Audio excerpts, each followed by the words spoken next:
Next up, at UFC 314, I think we have the people's main event. Would you call this the people's main event, Jakey boy? No. Okay. I don't know. Maybe. There's a lot of hype behind it. People love this matchup. Why you? What the fuck is going? What's the face? What's happening? I'm just sitting here enjoying your company. It just felt like something was coming, and I didn't know what. No, just sitting here, man. I'm just fucking sitting here, just fucking hanging out. Okay, all right. Next up, at UFC 314, we have the featured fight of the evening. We have Bryce Mitchell taking on João Silva. Bryce Mitchell, 17-2 in his career. 3-2 in his last 5. He is alternating wins and losses. Taking on João Silva, 15-2 in his career. 5-0 in his last 5. He is riding a 4-fight knockout streak. We all know Bryce Mitchell by now. Dominant wrestler. He sticks to that game plan. He averages a little more than 3 takedowns per fight and just about 2 significant strikes per minute. So basically, he's diving at legs. His striking is awkward, but he doesn't even pretend that he wants to strike. He keeps his hands low. He starts crotch sniffing. If he gets you to the ground, it's almost a guarantee that he'll get you to the ground. If he gets you to the ground, he doesn't even strike. He works for submissions. He keeps control, and it is very hard to get out from underneath Bryce Mitchell, who is coming off of that just dominant win over jiu-jitsu nerd Kron Gracie. He's taking on João Silva, everybody's favorite fighter right now. We got João Silva, Carlos Prates, and the rest of that crew. João Silva is a powerful striker. He's loose. He's creative. The creativity is really fun to watch, but it does get him into some weird positions at times. He's interesting to watch because he'll go from tight, high guard, then loose, low hands. He'll start spinning. He'll alternate between the two. And he just has a ton of fun out there, and you can tell he's wildly comfortable. Takedown defense is somewhat untested, and we're going to learn a lot more about that after this fight. He's coming out that 4th knockout win in a row, this time over Melsik Bagdasaryan. And I'm going to pick João Silva. I'm going to tell you right now, I'm going to start this by saying I'm going to pick João Silva. But I'm going to list out a few reasons why you should not bet on João Silva. First of all, I know what the sentiment is, right? João is on the cool kid gym. He's at Fighting Nerds, and he's a great striker. And I get that. He is a great striker, and he is at Fighting Nerds. And I know Bryce got absolutely wrecked by Josh Emmett, which is true. But before you anchor 9 parlays with João Silva because he's at a cool kid gym, I want to remind you, he was taken down 3 times by Charles Jourdain. And yeah, he went on to win that fight. He won by KO. He showed incredible composure, but Bryce's grappling is different. Bryce is not Charles Jourdain. If he takes you down, you're not just scrambling back up to your feet. If he gets you down, he's like a blanket. And I am picking João here. I think that the gap on the feet is wider than the gap on the ground. And what I suspect is going to happen here is Bryce will get this to the ground. He'll probably win a round. But João's going to make him pay. He's going to touch him up a little bit. Bryce's shots will get farther and farther away. João will build some confidence and really start to take off. I'm going to pick João Silva again as a reminder.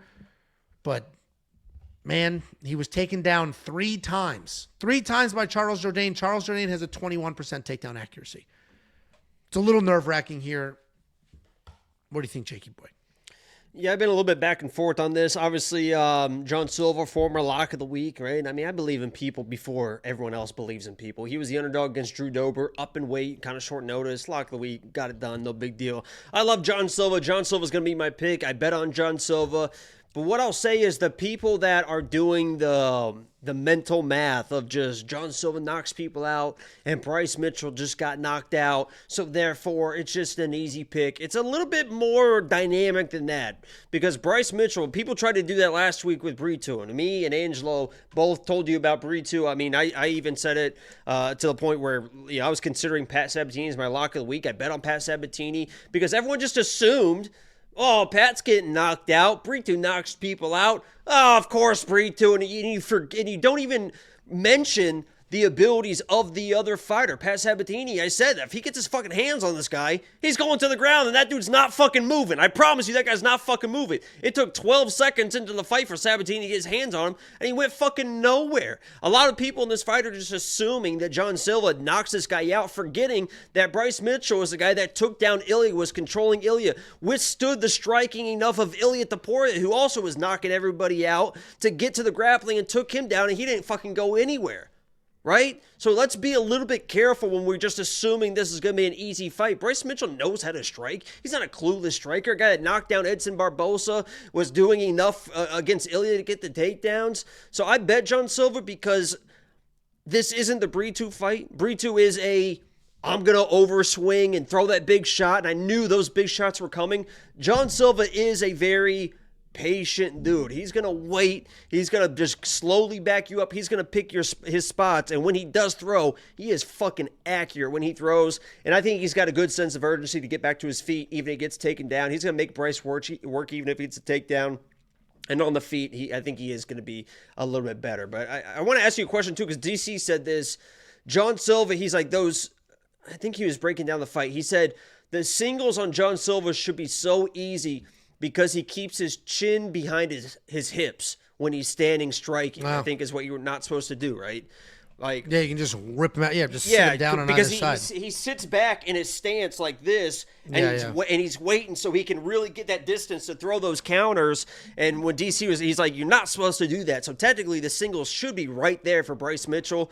We'll see if he gets him or not. But John is so quick with those counters. I think he gets it done. I bet him. But I think it's a little bit more complicated than just, maybe it is that easy. I don't know. I hope it's that easy, honestly.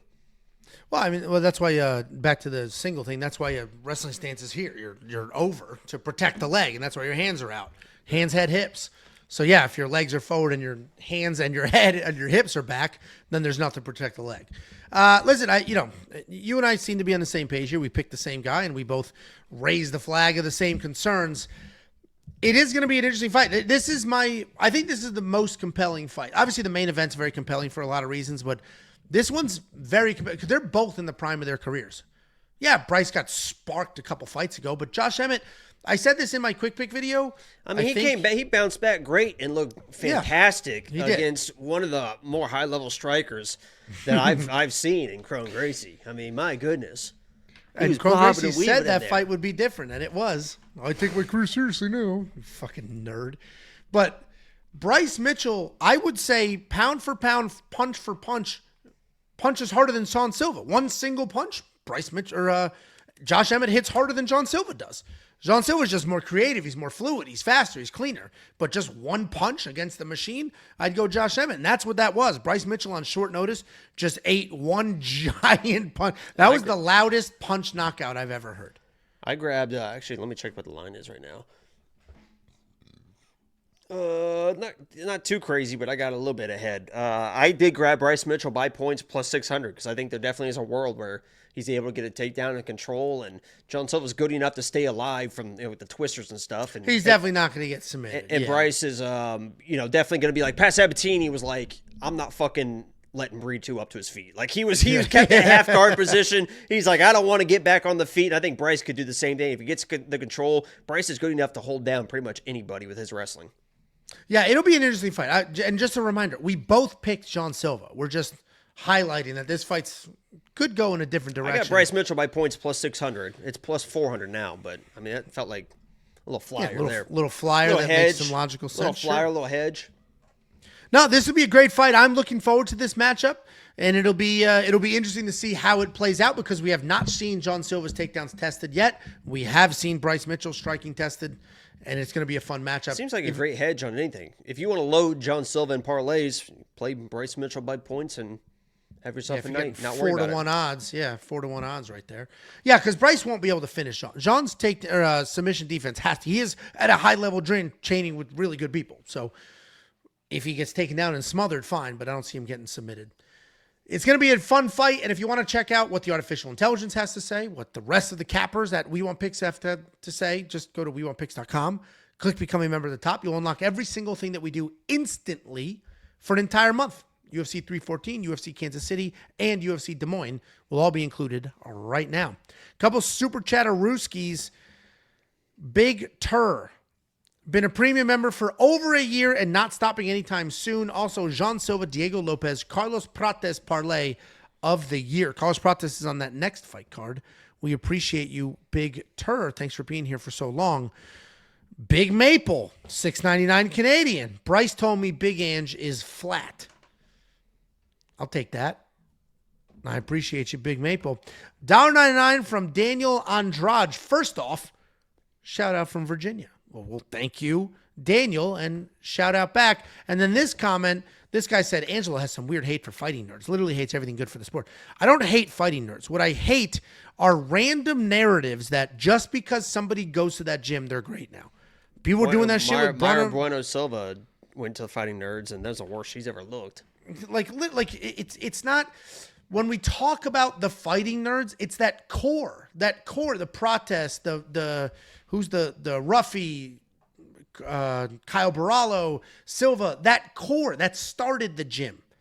Once you start bringing in random fucking people, they don't just magically get good by training with somebody else for a couple of weeks. So the only thing I hate about fighting nerds is the narrative that you just show up there and you get great. That's what's he's treating. And I started this rant, 6 fights ago when somebody was like, McCall's at Fighting Nerds now. It's like, who gives a fuck?